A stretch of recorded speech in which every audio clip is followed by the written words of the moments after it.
High command ಅಂಗಳದಲ್ಲಿ ಸಚಿವಾಕಾಂಕ್ಷಿಗಳ ಪಟ್ಟಿ, ಹೊಸ ಮುಖಗಳಿಗೆ ಚಾನ್ಸ್, ಬುಧವಾರವೇ ನೂತನ ಸಚಿವರ ಪ್ರಮಾಣ ವಚನ ಫಿಕ್ಸ್.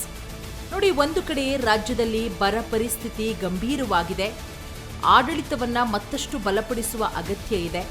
ಶಾಸಕರಿಂದಲೂ ಕೂಡ ಸಚಿವ ಸಂಪುಟ ವಿಸ್ತರಣೆ ಯಾವಾಗ ಅನ್ನುವ ಒತ್ತಡಗಳು ಕೂಡ ಹೆಚ್ಚಾಗಿ ಕೇಳಿಬರ್ತಾ ಇದೆ.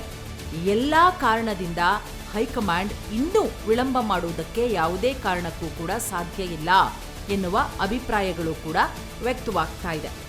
ಎಐಸಿಸಿ ಅಧ್ಯಕ್ಷರಾದಂತಹ ಮಲ್ಲಿಕಾರ್ಜುನ ಖರ್ಗೆ ಅವರು ದೆಹಲಿಗೆ ಮರಳಿರುವ ಬೆನ್ನಲ್ಲೇ ಮುಖ್ಯಮಂತ್ರಿ ಡಿಕೆ ಶಿವಕುಮಾರ್ ಅವರ ನೇತೃತ್ವದ ರಾಜ್ಯ ಸಚಿವ ಸಂಪುಟ ವಿಸ್ತರಣೆಗೆ ವೇಗ ಕೂಡ ಹೆಚ್ಚಾಗಿದೆ ಅಂತ ಹೇಳಬಹುದು.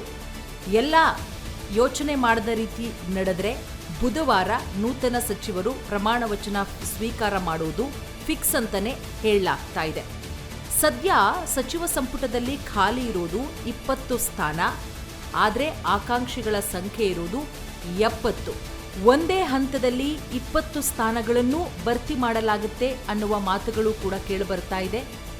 ಅದರ ಜೊತೆಗೆ ಒಂದಷ್ಟು ಭಿನ್ನಮತಗಳು ಕೂಡ ಉಂಟಾಗುವ ಸಾಧ್ಯತೆ ಇದೆ. ಆ ಎಲ್ಲ ಭಿನ್ನಮತಗಳನ್ನು ಶಮನ ಮಾಡುವ ಪ್ರಯತ್ನಗಳನ್ನು ಕೂಡ ಮಾಡಲಾಗ್ತಾ ಇದೆ. ಇದೆಲ್ಲದರ ನಡುವೆ ರಾಜ್ಯದಲ್ಲಿ ಬರ ಪರಿಸ್ಥಿತಿ ಗಂಭೀರವಾಗಿದೆ.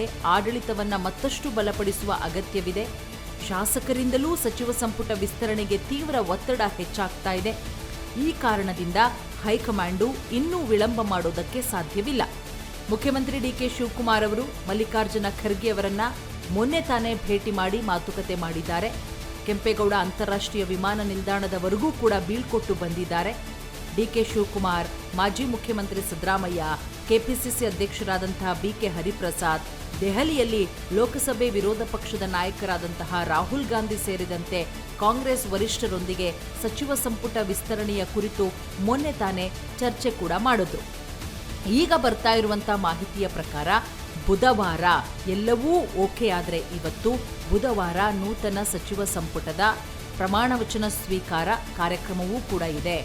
ಪಕ್ಷಗಳ ಮೂಲಗಳ ಪ್ರಕಾರ ಹೇಳೋದಾದ್ರೆ ಮಲ್ಲಿಕಾರ್ಜುನ ಖರ್ಗೆ ಅವರು ಹೊಸ ಮುಖಗಳಿಗೆ ಆದ್ಯತೆ ಕೊಡಿ ಅನ್ನೋದರ ಬಗ್ಗೆ ಹೇಳ್ತಾ ಇದ್ದಾರೆ ಅಂತ ಹೇಳಿ ಶಾಸಕ ಬಸನಗೌಡ ದದ್ದಲ್ ಇರಬಹುದು, ಜೇವರ್ಗಿ ಶಾಸಕರಾದಂತಹ ಅಜಯ್ ಸಿಂಗ್ ಇರಬಹುದು, ಕಲಬುರಗಿ ಉತ್ತರ ಕ್ಷೇತ್ರದ ಶಾಸಕಿಯಾದಂತಹ ಕನಿಜ ಫಾತಿಮಾ, ಎಆರ್ ಕೃಷ್ಣಮೂರ್ತಿ, ದಕ್ಷಿಣ ಕನ್ನಡ ವಿಧಾನ ಪರಿಷತ್ ಸದಸ್ಯರಾದಂತಹ ಮಂಜುನಾಥ್ ಭಂಡಾರಿ, ರಾಯಚೂರಿನ ಎಂಎಲ್ಸಿ ಎ ವಸಂತಕುಮಾರ್ ಅವರ ಹೆಸರುಗಳು ಖರ್ಗೆ ಅವರ ಪಟ್ಟಿಯಲ್ಲಿ ಪ್ರಮುಖವಾಗಿ ಇದೆ ಅಂತಾನೆ ಹೇಳಲಾಗ್ತಾ ಇದೆ. ಮತ್ತೊಂದು ಕಡೆ ಡಿಕೆ ಶಿವಕುಮಾರ್ ಅವರು, ಅದರ ಜೊತೆಗೆ ಮಾಜಿ ಉಪಮುಖ್ಯಮಂತ್ರಿ ಅಥಣಿ ಶಾಸಕ ಲಕ್ಷ್ಮಣ್ ಸವದಿ, ಆನೇಕಲ್ ಶಾಸಕ ಶಿವಣ್ಣ, ಹೊಸಕೋಟೆ ಶಾಸಕ ಶರತ್ ಬಚ್ಚೇಗೌಡ, ಗುಬ್ಬಿ ಶಾಸಕರಾದಂತಹ ಎಸ್ಆರ್ ಶ್ರೀನಿವಾಸ್, ಅರಸೀಕೆರೆ ಶಾಸಕರಾದಂತಹ ಕೆಎಂ ಶಿವಲಿಂಗೇಗೌಡ, ಹಳಿಯಾಳ ಶಾಸಕರಾದಂತಹ ಆರ್ವಿ ದೇಶಪಾಂಡೆ, ನರಸಿಂಹರಾಜ ಕ್ಷೇತ್ರದ ಶಾಸಕರಾದಂತಹ ತನ್ವೀರ್ ಸೇಠ್, ಹಾನಗಲ್ ಶಾಸಕರಾದಂತಹ ಶ್ರೀನಿವಾಸ್ ಮಾನೆ, ವಿಧಾನ ಪರಿಷತ್ ಸದಸ್ಯೆ ಡಾಕ್ಟರ್ ಆರತಿ ಕೃಷ್ಣ ಅವರ ಹೆಸರನ್ನ ಮುಂದಿಟ್ಟಿದ್ದಾರೆ ಹೈಕಮಾಂಡ್ ಮುಂದೆ. ಮಾಗಡಿ ಶಾಸಕರಾದಂತಹ ಎಚ್.ಸಿ. ಬಾಲಕೃಷ್ಣ ಹಾಗೆ ಶಿವಾಜಿನಗರ ಶಾಸಕರಾದಂತಹ ರಿಜ್ವಾನ್ ಹರ್ಷದ್ ಅವರಿಗೆ ಸಚಿವ ಸ್ಥಾನ ಸಿಗಲಿಲ್ಲ ಅಂದ್ರೆ ಅವರನ್ನ ಮುಖ್ಯಮಂತ್ರಿಯ ರಾಜಕೀಯ ಕಾರ್ಯದರ್ಶಿಯಾಗಿ ನೇಮಕ ಮಾಡೋ ಸಾಧ್ಯತೆ ಇದೆ ಅಂತ ಹೇಳಿ ಮೂಲಗಳಿಂದ ತಿಳಿದು ಬಂದಿದೆ. ಮತ್ತೊಂದು ಕಡೆ ಮಾಜಿ ಮುಖ್ಯಮಂತ್ರಿಗಳಾದಂತಹ ಸಿದ್ದರಾಮಯ್ಯ ಅವರು ಕೂಡ ತಮ್ಮ ಆಪ್ತ ನಾಯಕರಿಗೆ ಸಚಿವ ಸ್ಥಾನ ಕಲ್ಪಿಸೋದಕ್ಕೆ ಸಾಕಷ್ಟು ಪ್ರಯತ್ನ ಪಡ್ತಾ ಇದ್ದಾರೆ.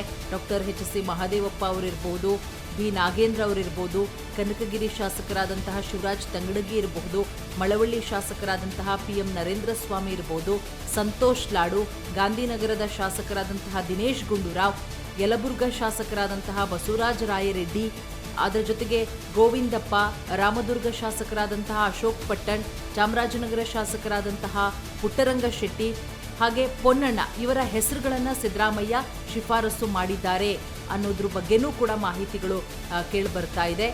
ಅದರ ಜೊತೆಗೆ ಲಕ್ಷ್ಮೀ ಹೆಬ್ಬಾಳ್ಕರು, ವಿಜಯಾನಂದ ಕಾಶಪ್ಪನವರ್, ಹಾಗೆ ಬಂಗಾರಪೇಟೆ ಶಾಸಕರಾದಂತಹ ಎಸ್.ಎನ್. ನಾರಾಯಣಸ್ವಾಮಿ, ಅಪ್ಪಾಜಿ ನಾಡಗೌಡ ಇವರೆಲ್ಲರೂ ಕೂಡ ಸಚಿವ ಸ್ಥಾನದ ಪ್ರಬಲ ಆಕಾಂಕ್ಷಿಗಳಾಗಿದ್ದಾರೆ. ಸೊ ಹಾಗಾಗಿ ಎಂ.ಸಿ. ಸುಧಾಕರ್ ಅವರಿರ್ಬೋದು, ಟಿ.ಬಿ. ಜಯಚಂದ್ರ ಅವರು ತಮ್ಮ ಆಡಳಿತದ ಅನುಭವವನ್ನು ಪರಿಗಣಿಸಿ ಅವರಿಗೂ ಸಚಿವ ಸ್ಥಾನ ಕೊಡುವಂತೆ ಹೈಕಮಾಂಡ್ ಮೇಲೆ ನಿರೀಕ್ಷೆ ಕೂಡ ಇಟ್ಕೊಳ್ಳಲಾಗಿದೆ.